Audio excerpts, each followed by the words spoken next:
Hadirin hadirat sekalian yang dimuliakan oleh Allah, pagi hari ini kita berada pada Ahad yang ketiga.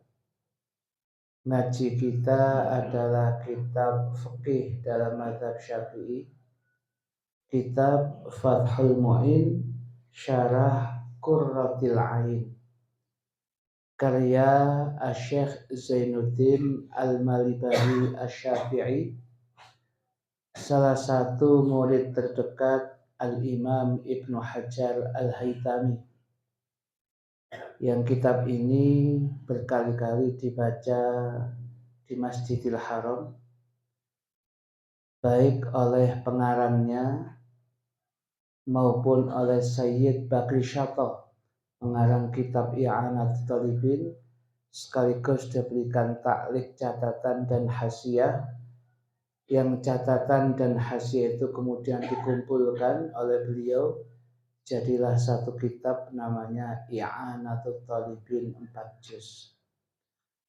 Hadirin hadirat sekalian yang dimuliakan oleh Allah, yang kita bahas pada pagi hari ini masih berkaitan dengan hal-hal yang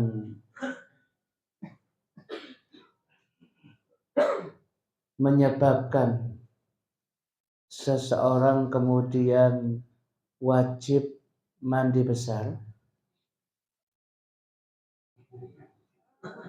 Kalau yang sudah kita sampaikan adalah yang ketiga yang berkaitan dengan haid, sekarang yang keempat. Yang bawa terjemahannya halamannya 112, bagian 3 dari atas. Disebutkan wonten kitab Fathul Mu'in, wa rabi'uha, sedangkan yang keempat yang menyebabkan seseorang itu wajib mandi besar adalah nifasun nifas. Ai, maksudnya bukan orang kemudian mengalami nifas kemudian langsung mandi besar, mboten. Masih ada ungkapannya. Ai maksudnya inqita'uhu, selesainya atau terputusnya dia dari nifas, baru kemudian wajib baginya untuk mandi besar. Sebab orang dalam kondisi haid atau nifas, kalau dia mau mandi besar, mau wudhu, itu termasuk larangan hari ini. Ya, kalau nawaitunya untuk bersuci dan sebagainya, kategorinya larangan. Wonten kitab Al-Yaqutun Nafis nomor 11 yang diharamkan bagi wanita yang haid maupun nifas, at-thaharatu biniyati ta'abbud, bersuci dengan niatan ibadah golek ganjaran. Ya, ini nggak boleh ini. Ya, sekalipun nanti ada pengecualiannya, mandi mau ihram mau macam-macam nanti, tetapi umumnya mboten nasa. Nah, maksud daripada ungkapan yang keempat ini ai inqita'uhu, ai maksudnya inqita'uhu, terlepasnya seorang wanita dari mengalami nifas, nifasnya selesai, tuntas, tas. Ya. Nah, ketika kemudian dia kemudian selesai ngoten niku, disitulah kemudian wajib mandi besar agar supaya dia bisa melakukan ibadah apapun kembali. Wahua, sedangkan yang dimaksud dengan ungkapan nifas, yang dimaksud dengan ungkapan nifas itu adalah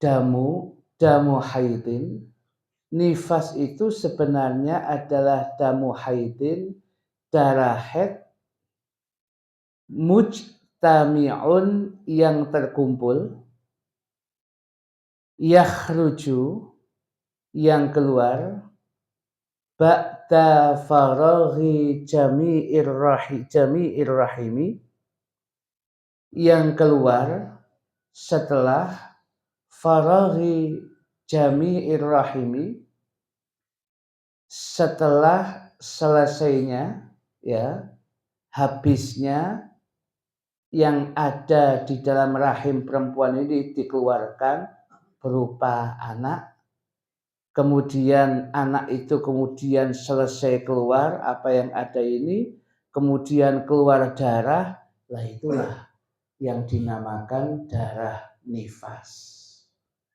Jadi yang dikatakan darah nifas itu harus keluar anak dulu. Sudah keluar anak itu 100% keluar, kok keluar darah, ya itu namanya darah nifas. Wa aqalluhu, sedangkan minimalnya nifas adalah lahdhatun, ya. Lahdhatun adalah satu tetes. Jadi darah nifas itu bisa jadi keluar cuma satu tetes. Ya, bisa jadi sak keluaran tidak banyak, ya. Jadi ada bahasanya lahdhatun, kalau lahdhah itu sekejap. Ada lagi di kitab Fathul Qorib majatun. Lek majatun niku ngapunten bahasane sak kejrutan gitu. Artinya sak metuan niku ya mungkin setetes, mungkin sekali. Setelah itu enggak keluar, itu tetap namanya darah nifas. Itu paling tidak seperti itu. Ya. Dan ini hanya dialami oleh wanita, mboten wonten tiyang jalan. Kula nggih medal, oh iku mimisen lek zaman niku. Ya. Wa ghalibuhu, sedangkan umumnya nifas, wanita mengalami nifas arba'una yauman, 40 hari. Dia bisa jadi keluar darah terus pelan. Itu sampai umumnya arba'una yauman, 40 hari. Wa aktsaruhu, sedangkan paling banyaknya nifas yang dialami oleh seorang perempuan itu situna yauman, 60 hari. Artinya kalau setelah hari ke-60 kok masih darahnya keluar, menurut fikih sudah bukan nifas lagi. Itu adalah istihadah, darah penyakit. Sehingga status perempuan tadi dengan caranya dia harus kemudian mensucikan dirinya dan kemudian dia harus mulai ibadah kembali. Sebab lebih daripada 60 hari itu sudah bukan nifas, istihadah penyakit, dianggap orang sehat. Berarti tinggal wajib mandi besarnya. Nah, kemudian ketika masih keluar, itu nanti dianggap daimul hadas, orang yang terus-menerus keluar, terus-menerus mengalami hadas, itu ada hukumnya sendiri. Tetapi dia wajib segera mandi besar, dan setiap waktu sudah dia harus ibadah seperti biasa. Nah, ini titik sampai situ ibarat yang kita pahami. Paham nggih Bapak-bapak sekalian? Ya, ibu-ibu paham nggih? Insyaallah. Nggih. Dan bapak-bapak harus paham ini. Nanti kalau ditanya istrinya, ditanya anak perempuannya harus jawab ini. Ya. Ya apa Pak iki karepe ngene iki apa darah? Mbok cuk takon aku lho. Lah aku terus sapa? Ya. Maka kemudian wajib bagi sang suami atau orang tua memberikan kesempatan kepada putrinya, kepada istrinya untuk ngaji. Lebih-lebih bab haid, bab nifas ini yang sangat penting. Gitu. Kemudian, ini ibarat pertama, kita lanjut kepada ibarat kedua. Ya. Nah, dikatakan di sini, wa yahrumu, dan haram, bihi, disebabkan nifas ini, fa'ilnya yahrumu, ma yahrumu, apa-apa, segala sesuatu, yahrumu, yang diharamkan, bil haidi, disebabkan haid. Apa yang diharamkan sebab haid, nifas pun haramnya sama, seperti itu. Orang haid tidak boleh sholat, orang nifas juga nggak boleh sholat, sama. Orang haid nggak boleh tawaf, orang nifas juga nggak boleh tawaf. Nah, ini. Orang haid tidak boleh menyentuh, membawa mushaf, orang nifas sama. Pokoknya hukumnya sama.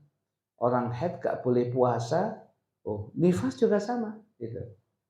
Walhasil, apa yang diharamkan bagi yang haid juga berlaku bagi yang nifas. Wajibu, dan wajib, al-ghuslu, mandi besar, aidon juga, biwiladatin, dengan sebab wiladah, melahirkan atau bersalin. Nah, ini ibarat yang ketiga. Ibarat yang kedua tadi, wa yahrumu bihi ma yahrumu bil haid, titik sampai itu. Nah, sekarang ibarat yang ketiga, wajibu, dan wajib, al-ghuslu, mandi besar, aidon juga, biwiladatin, dengan sebab wiladah, dengan sebab melahirkan atau bersalin. Walau sekalipun bila balalin, dengan tanpa adanya sesuatu yang basah. Artinya ada seorang perempuan mengeluarkan anak, tidak ada darahnya yang keluar, tidak ada sesuatu yang keluar sebelumnya. Artinya pun balal niku kering. Ya, nggih mboten nyemek-nyemek. Ya, mboten basah. Niki kering, ya. Bila balalin, dengan tanpa ada sesuatu yang membasahinya, dia keluarnya. Nah, begitu itu, ya, dengan dia wiladah, dengan dia melahirkan, itu sudah kemudian mewajibkan baginya untuk kemudian wajib wajib untuk mandi besar. Sebab wiladah niku wau. Hadirin hadirat sekalian yang dimuliakan oleh Allah Subhanahu wa taala. Sebab bagaimanapun juga anak yang dikeluarkan juga asalnya juga dari darah yang berubah menjadi manusia. Kalau ada orang yang bertanya, loh, kalau orang yang mengalami katakanlah melahirkan kemudian darah nifasnya keluar, kan umumnya nifas sebelumnya kan mesti ada bayi yang dikeluarkan. Ya memang seperti itu umumnya.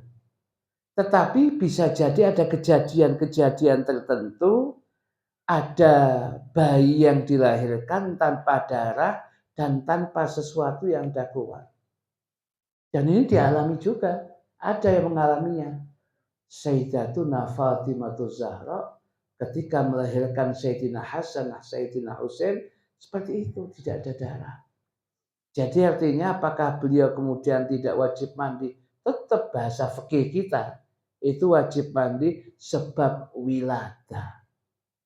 Ya, makanya wonten kitab Safinatun Najah, ungkapan wiladah melahirkan ini ditulis 1 dari 6 ya, asbabul husli, sebab-sebab mandi besar itu di samping al-maut kematian, ada haid, ada nifas, termasuk wiladah. Sebab ada orang yang melahirkan mungkin bila balalin dengan tanpa sesuatu yang basah yang menyertainya. Apakah kemudian dia tidak wajib mandi besar? Wajib. Sebab apa? Wiladah melahirkan. Ya. Termasuk juga kemudian wajib mandi besar, ya, wa ilqa'i alaqatin, maktuf kepada biwiladatin, wa yajibul huslu aidan bi ilqa'i alaqatin. Wajib mandi besar juga disebabkan ilqa'i alaqatin, seorang wanita itu mengeluarkan alaqah, ya, segumpal darah. Wa mudghatin, dan segumpal daging. Ya, ini ada karena alaqah, mudghah itu calon jabang bayi yang tidak jadi.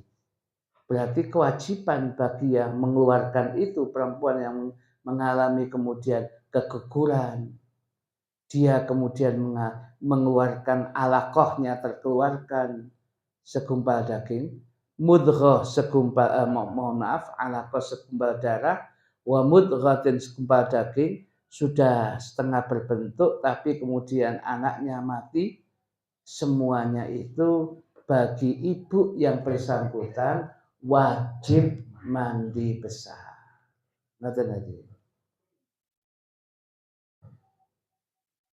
Kemudian selanjutnya di sini wa bi mauti muslimin wa yajibul huslu aidan bi mauti muslimin ghairi syahidin. Itu maktufnya ke situ. Wajib mandi besar juga bi mauti muslimin, dengan kematian seorang muslim.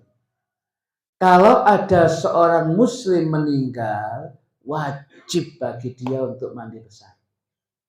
Karena dia mboten saged atus dewi, maka dimandikan. Ya, dan kewajiban itu jatuhnya kepada yang hidup, orang yang ada di sekitarnya, wujudnya fardu kifayah. Ya. Kemudian kalau yang lainnya fardu ain, wajib mandi karena haid, nifas, melahirkan. Tapi kalau sebab kematian ini, sebab orang yang mati, ya berarti dia sudah tidak mukallaf. Orang yang meninggal itu sudah tidak mukallaf, maka jatuh wajibnya tidak dibebankan pada dia untuk mandi.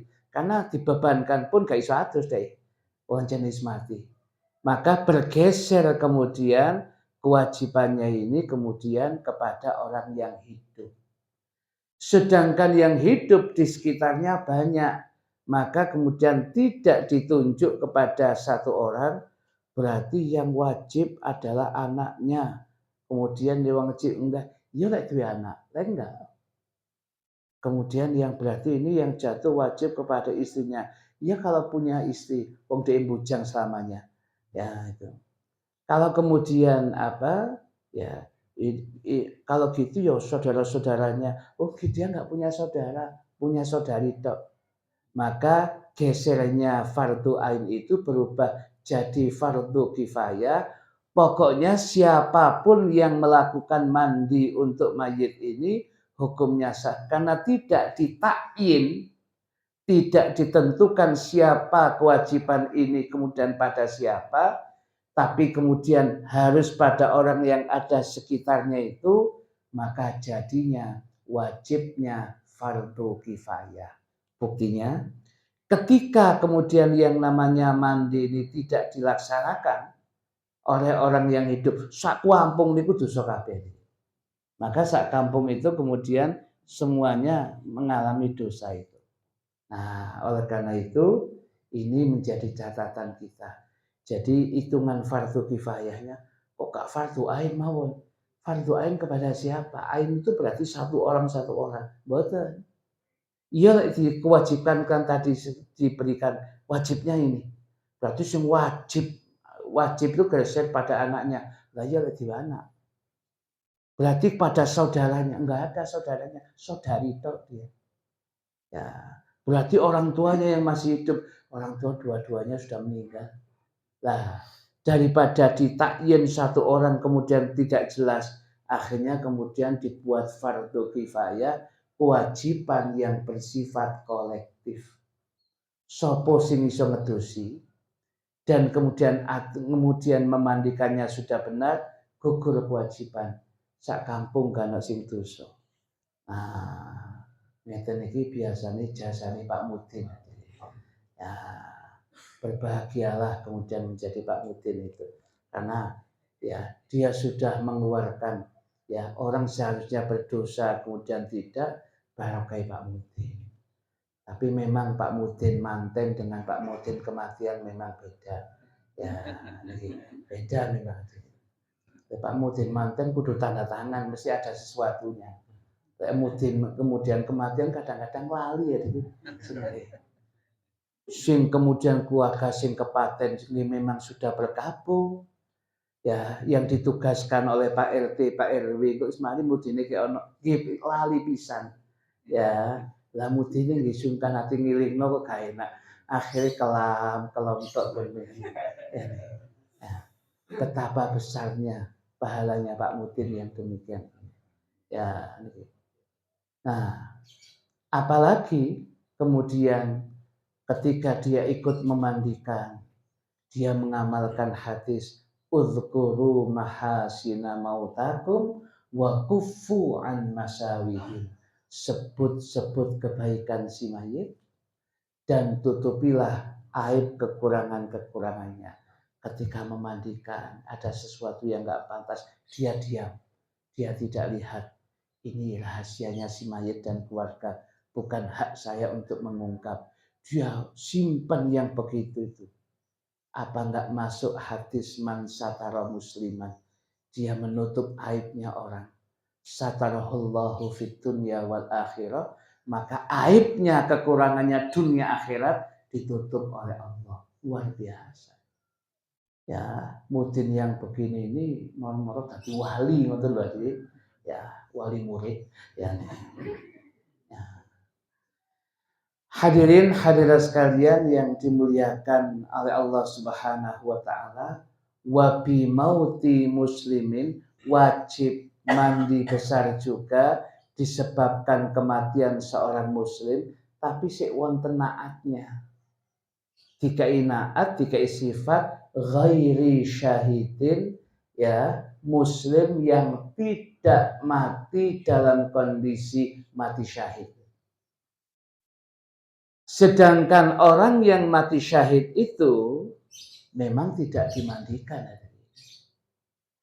Kaidahnya kalau tidak ada mandi berarti tidak ada sholat tadi.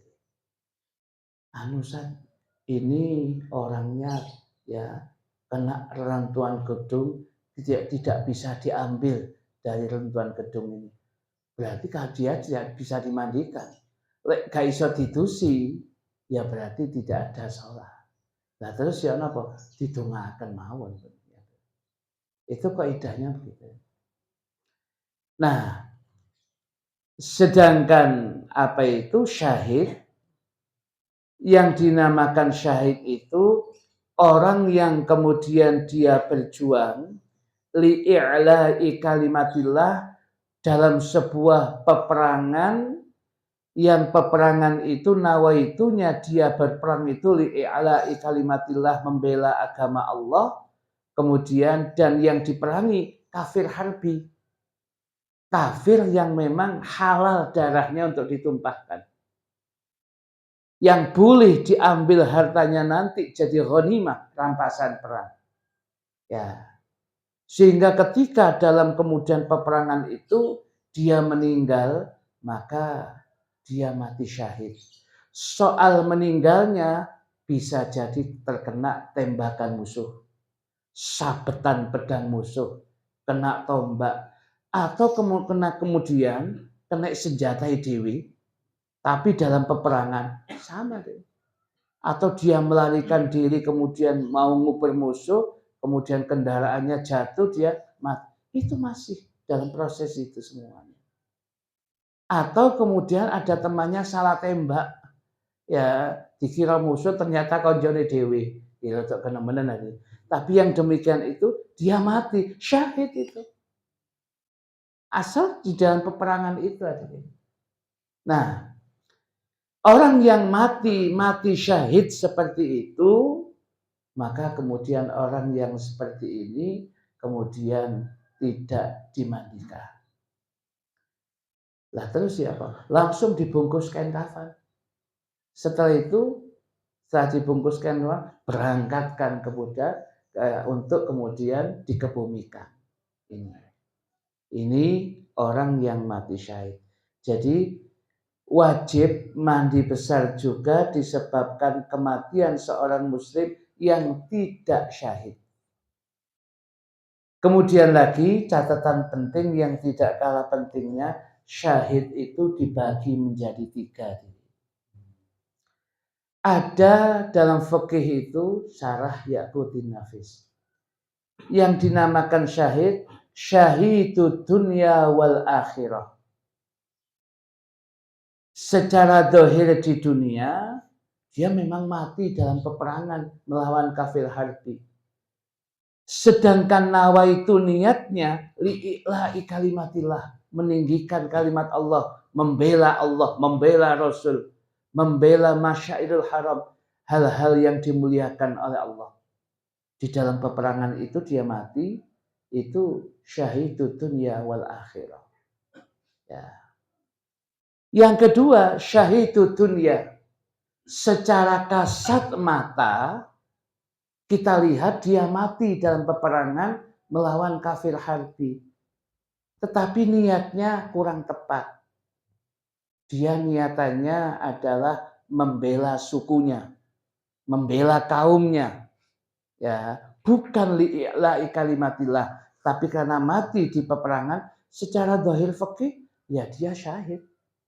Sedangkan hakikatnya hanya Allah yang tahu. Bagi kita tetap menjalankan fikih yang terakhir itu, dia mati dalam peperangan. Ya kemudian tidak usah dimandikan. Tidak usah dimandikan, tidak ada sholat, dibungkus kain kafan, berangkat. Ya.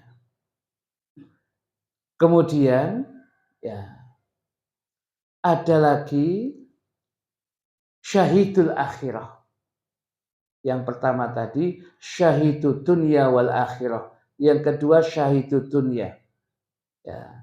Sedangkan yang ketiga syahidul akhirah, mati biasa, bukan dalam peperangan, tetapi mati yang kemudian menyebabkan dia mendapatkan ganjaran syahid. Wafatnya biasa, mungkin di tempat tidur aja. Tapi karena sabarnya dia, atau ketika wafatnya itu kemudian dia mengucap subhanallah wa bihamdi subhanallah al-azim astaghfirullah, atau tasbihnya Nabi Yunus, la ilaha illa anta subhanaka inni kuntu minadh dhalimin, sampai kemudian meninggalnya. Nah, dia baca itu terus, maka dikategorikan syahid akhirat. Wafatnya biasa, ya dimandikan, kemudian kain kafan, disolati, dikebumikan, tapi ganjaran orang begini syahid akhirat. Dia mendapatkan ganjaran orang mati syahid. Dan itu katanya jumlahnya lebih dari 48. Ya, jumlahnya banyak sekali. Orang yang tenggelam syahid akhirat. Ya, pas enak-enak ngaji, ya, ada kemudian kejatuhan apa, tapi bukan di sini ya, Din. Ya, bukan di sini nih. Ya. Jadi ada orang kemudian dia wiridan di masjid, kemudian dia tahu-tahu kejatuhan sesuatu dia syahid akhirat. Ya, kemudian lagi walhasil banyak syahid akhirat itu. Mati biasa tapi pahalanya pahala mati syahid. Itu sampai 40-an lebih. Nah, itu makna daripada ungkapan wabi mauti muslimin ghairi syahidin. Sampai situ anunya hadirin ibarat yang selanjutnya. Kita lanjut pada ibarat berikutnya. Wa farduhu, sedangkan fardunya mandi besar. Wa farduhu, sedangkan fardunya yang dimaksudnya ini maksudnya al-ghusli, maksudnya mandi besar. Wajibnya mandi besar itu apa? Khabarnya syai'ani, ada dua sesuatu, dua hal. Ahaduhuma, yang pertama, satu di antara dua yang pertama ini niyatu raf'il janabati lil junubi. Niat menghilangkan junub lil junubi, bagi orang yang junub. Contohnya nawaitul huslah li raf'il janabah, bagi orang yang junub begitu. Nanti macam-macam niatnya. Jadi orang memang variasi, tergantung kemudian dia ya karena dia merasa junub, niatnya nawaitul husla li raf'il janabah fardhan lillahi ta'ala. Ya begitu itu bagi orang yang junub. Atau awil haidi lil haid, atau niatannya menghilangkan haid bagi wanita yang sudah selesai haidnya. Maksudnya raf'i hukmihi, mengangkat hukum haid itu sudah tidak ada lagi dengan sebab apa? Sebab dia mandi besar itu. Jadi nawaitul husla li raf'il haidi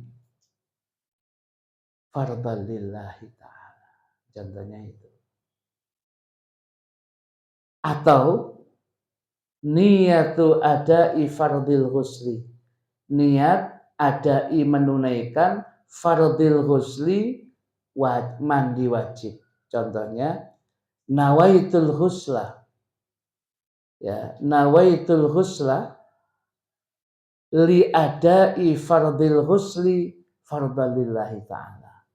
Saya niat mandi untuk menunaikan wajibnya mandi, fardu karena Allah Ta'ala.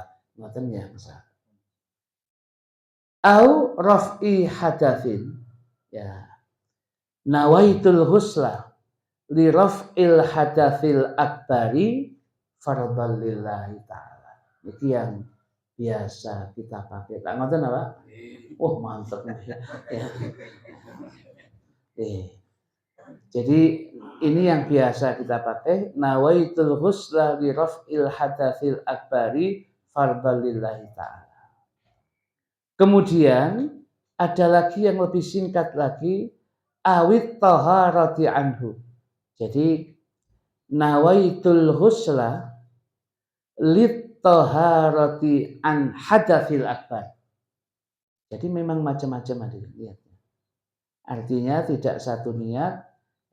Nawaitul husla, ya, nawaitul husla lit taharati anil hadasil akbar fardhan lillahi ta'ala. Ngoten nggih. Boten usah tambahi Allahu akbar. Boten usah. Krungu lillahi ta'ala mesti Allahu akbar boten. Ya.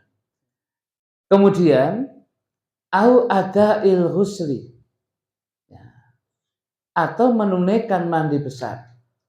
Contoh, nawaitul husla, ya, nawaitul husla li ada'il husli fardhan lillahi ta'ala. Contohnya itu. Wa kadza, ya, seperti itulah al-huslu mandi besar lisolati untuk dibolehkan sholat lal husli faqat, ya, bukan sekedar mandi saja. Jadi kalau nawaitul husla li ada isolati fardalillahi ta'ala, saya niat mandi besar untuk bisa menunaikan sholat, berarti nawaitunya kan menghilangkan hadas besar. Ya kan syaratnya sholat harus ya hilang hadas besar. Nawaitul husla li ada isolati fardalillahi ta'ala, berarti boleh. Sekalipun kata-kata kada di sini masih khilaf di antara ulama. Mek ngeten tok mboten asal. Nawaitul husla lillahi ta'ala. Saya niat mandi karena Allah. Ya itu kan bisa jadi mandi sunnah, mandi tabrid panasan kemudian adus. Ya, jadi ya bisa jadi mandi biasa itu. Awake panas kabeh. Ya, tak adus panas kabeh. Sebab dok timnas kalah di Saudi. Panas kabeh.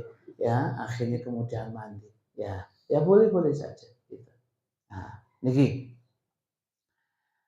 hadirin hadirat sekalian yang dimuliakan oleh Allah Subhanahu wa taala, ini berkaitan dengan niat adalah seperti itu.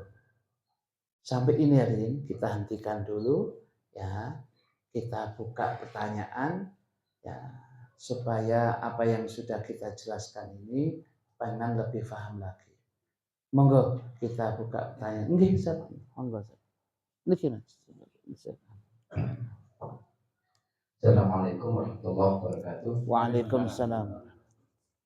Tadi kami terkait penjelasan kemarin Ustaz, tentang fadilah wudhu.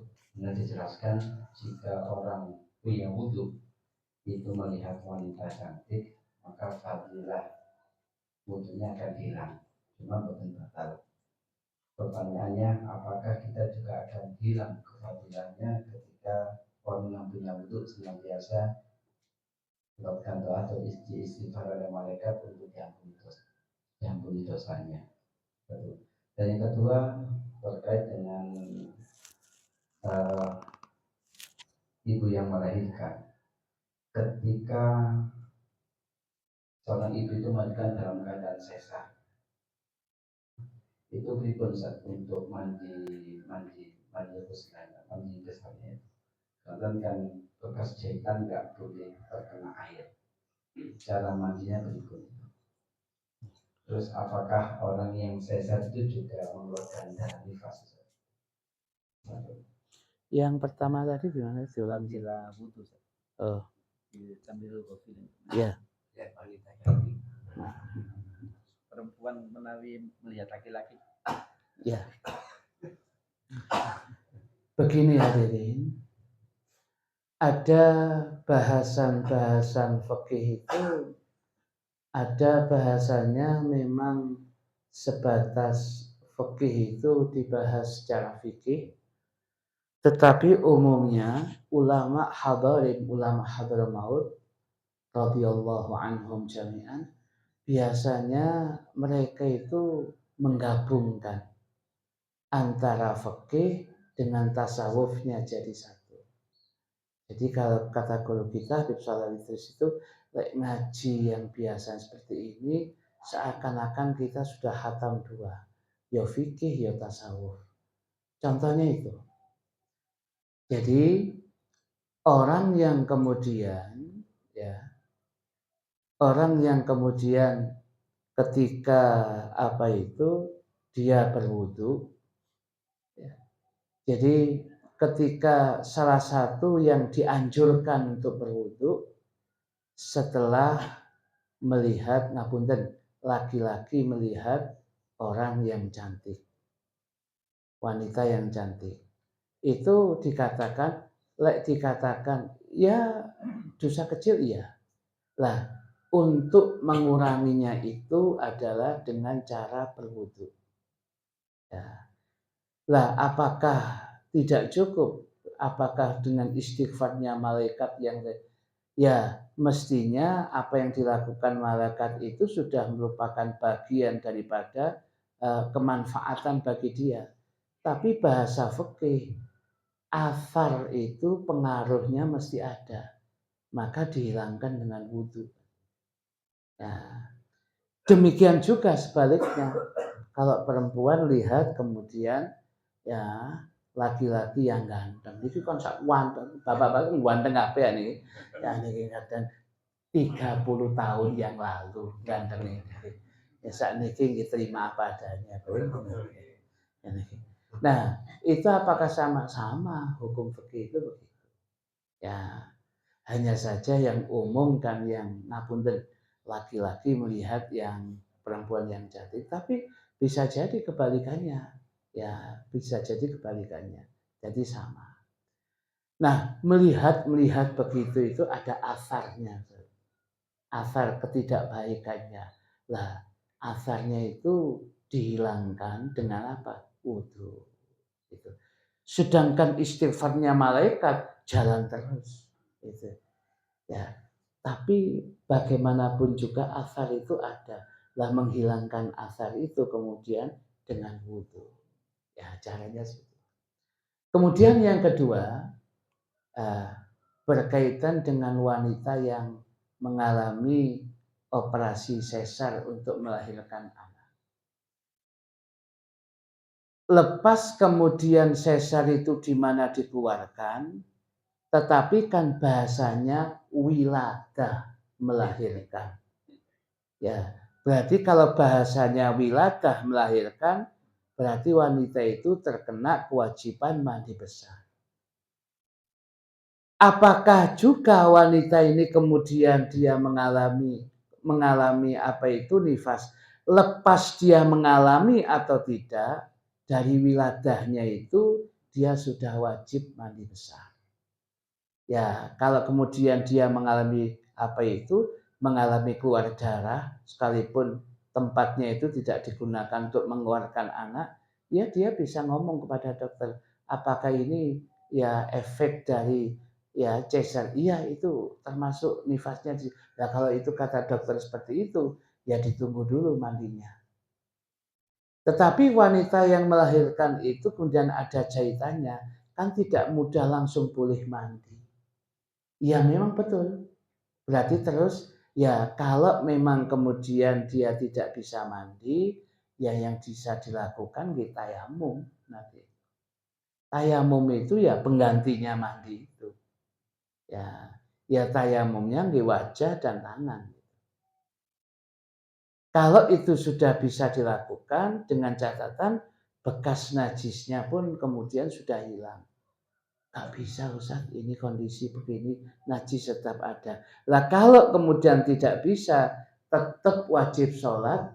Kalau dia kondisinya sudah tidak nifas lagi, tapi sholatnya apa itu? Sholatnya lihurmatil waktu, menghormat waktu. Ya sholatnya sebisanya. Begitu kemudian sudah tuntas sembuh, diqodho apa yang sholat lihurmatil waktu. Kira-kira saya setengah bulan. Ya, ini dikodok, tapi yang tidak dosa karena memang uzur. Ya, dicicil, dicatat. Sampai tuntas. Ngoten lagi. Ya. Wonten malih ingkang tanya, Bang. Nggih, monggo Mas. Nanti ibu-ibu, nah, setelah itu masih bapak-bapak. Monggo, Mas. Assalamualaikum warahmatullahi wabarakatuh. Waalaikumsalam. Perkenaan mandi, pertama lagi mandi orang yang haid, kedua nifas, dan yang ketiga orang muslim. Untuk yang orang muslim ini, maksudnya yang mati, ya. Yang meninggal orang muslim. Iya. Ya. Untuk orang yang meninggal orang muslim ini hukumnya fardu kifayah bukan fardu ain. Ya, karena fardu kifayah namanya dalam memandikan itu apa yang memandikan kan orangnya banyak. Apakah semua itu diniatin mandi wajib atau gimana? Karena bukan fardu ain. Terima kasih. Wassalamualaikum warahmatullahi wabarakatuh. Waalaikumsalam warahmatullahi wabarakatuh. Begini, yang namanya apa? Fardu kifayah itu hukumnya tetap fardu. hanya kewajibannya tidak ditakyin, tidak dikhususkan pada satu orang kepada sholat 5 waktu mboten, tapi kena kabeh. Tapi artinya siapapun yang kemudian melakukan mandi untuk yang mayit jenazah ini, maka tetap baginya tetap diniati untuk memandikan mayit yang hukumnya wajib. Ya, oleh karena itu dia lah terus bagaimana? Ya baginya wajib gitu, yang demikian itu. Ya, ini jadi yang terpenting bagi dia ya dia berniat untuk kemudian memandikan jenazah itu. Itu. Lah, apakah kemudian dia niat kemudian apakah untuk dirinya siapapun yang bisa memandikan berarti selesai. Ya, siapapun yang bisa mandikan, yang lebih-lebih yang ada di kampung itu yang mandikan berarti selesai. Atau kemudian dia diyakinkan karena dia nggak bisa dibuka, ya di rumah sakit diyakinkan sudah dimandikan, ya berarti sudah ada yang mandikan, selesai sudah. Nah, ini yang kemudian menjadi catatan kula panjenengan. Lah, apakah kemudian niatnya wajib? Yang terpenting mandinya untuk yang ini. Soal niatnya itu kalau yang fardu kifayah, sebagian ulama mengatakan bukan soal niat, yang penting adusi dia memandikan itu. Ya. Karena seharusnya bukan dia yang niat, yang mati. Tetapi kan karena yang mati sudah bukan mukallaf lagi, wajibnya itu bergeser pada yang hidup. Bagi yang hidup, ya melaksanakan mandi, melaksanakan yang nggak bisa dilaksanakan oleh yang mati. Maka ketika dia sudah melakukan itu, ya sudah, itu berarti dia sudah cukup yang seperti itu. Ya, jadi tidak harus kemudian setiap orang yang ada niat enggak, siapapun yang mandi boleh. Ada lagi? Ya, satu kali.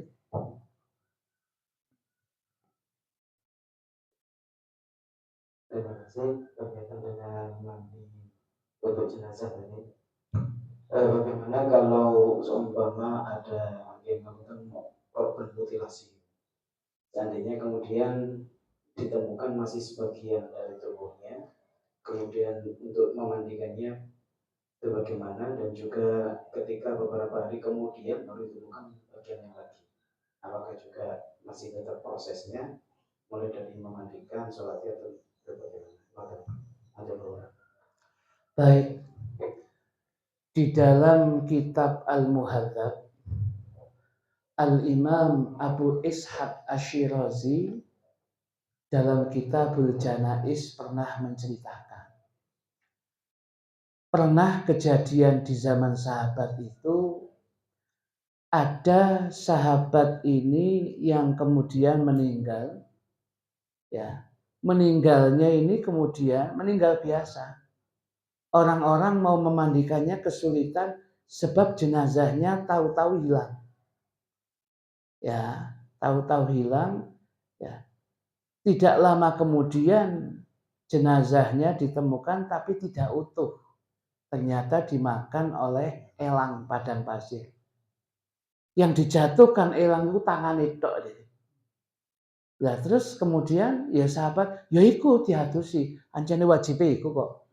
Ya, kalau yang lain bawa keranda mayat, dia mek ngomongin itu ngomongnya. Ya, kok mek titik anak tangan itu. Ya, yang dimandikan itu. Karena wajibnya itu ya yang ada itu. Kok tahu bahwasanya itu sahabat fulan? Dilihat dari cincinnya. Ini cincinnya sahabat fulan, seperti dari dulu memang pakai cincin ini. Nah, berapa hari kemudian ada bagian tubuhnya yang keten, yang ada lagi, ya kemudian dimandikan, ya dan kemudian dibungkus, ya langsung dikebumikan. Soal sholatnya sudah yang satu itu saja, bagian tubuh yang sudah bagiannya itu. Nah, itu seperti itu. Wonten malih, kalau tidak ada, ibu-ibu silakan Bu, ada yang tanya? Assalamualaikum warahmatullahi wabarakatuh. Waalaikumsalam. Ustaz, mohon maaf, ini pertanyaannya hampir sama dengan pertanyaan yang pertama tadi, tapi ini berkaitan dengan pelaksanaan waktu mandi wiladah. Umpama setelah wiladah melahirkan itu kan ibu masih lemah, masih capek gitu ya Ustaz. Terus keduluan nifas, mandi wiladahnya itu apakah disatukan nunggu nifasnya suci atau bagaimana Ustaz? Ya, terima kasih. Tapi yang pasti begini, kalau wiladahnya itu ternyata biasanya yang umum wiladah dengan nifas itu satu paket. Tetapi ada kejadian wiladah tidak mengalami nifas, jarang terjadi, tapi ada. Maka fikihnya disiapkan itu. Tapi yang ada wiladah, kemudian satu paket, kemudian dengan nifas. Dan yang saya katakan tadi, darah nifas itu kan tidak harus banyak. Setetes pun berarti dia langsung otomatis nifas Mas-Yan. Nah kalau nifas ditunggu dulu sampai 40 hari atau sampai 60 hari. Ya, jadi jangan langsung mandi. Ya, jadi umumnya satu paket. Satu begitu wiladah, nifas umumnya gitu. Ya. Loh kok Ustaz ngomong ya karena saya belum melahirkan. Katanya yang saya tanya seperti itu dan kita lihat begitu. Itu biasanya satu paket. Jarang orang wiladah bukan tidak ada loh, ada tadi ceritanya. Tetapi umumnya setelah wiladah biasanya nifas sekalipun setetes. Besok lagi ini. Memang ditunggu, tidak langsung mandi besar, ditunggu karena bisa jadi setetes besoknya lagi kan 40 hari. Nah, jadi seperti itu. Idealnya memang ditunggu sampai betul-betul yakin tidak keluar. Nah, di situ baru kemudian dia melaksanakan sholat. Ngoten jawabannya. Masih ada ibu-ibu? Sudah tidak ada. Baik. Barokah Fatihah untuk istri dari Bapak Darmaji yang sakit.